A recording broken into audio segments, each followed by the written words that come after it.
जिस चीज़ की ज़रूरत ये जितनी भी डबल पार्किंग की हुई है लोगों ने, इनको अब महकमा इन्फोर्समेंट की तरफ से कहा जा रहा है कि अपने अपने शनाख्ती कार्ड जमा करवाएं, क्योंकि आपने देखा होगा अक्सर ऑपरेशंस के अंदर ये कहा जाता है कि जिन लोगों ने कब्ज़े किए हुए होते हैं उनके शनाख्ती कार्ड इसलिए जमा किए जाते हैं ताकि दोबारा देखा जा सके कि ये लोग कहीं कब्ज़ा तो नहीं कर रहे, और अगर कब्ज़ा करें तो उनके ख़िलाफ़ मुकदमा दर्ज होते हैं। ये सारी की सारी गाड़ियाँ हटाई जा रही हैं।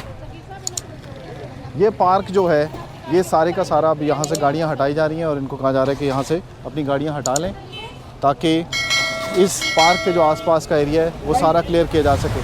ये गाड़ी गलत जगह खड़ी हुई है, इस गाड़ी को हटाया जा रहा है। गाड़ियाँ खड़ी है, गुजारिश है गाड़ियों को निकालें यहाँ से, रोड को खोल दें। आप पीछे जाए भाई, बाथरूम में सारे पीछे जाए, शाबाश।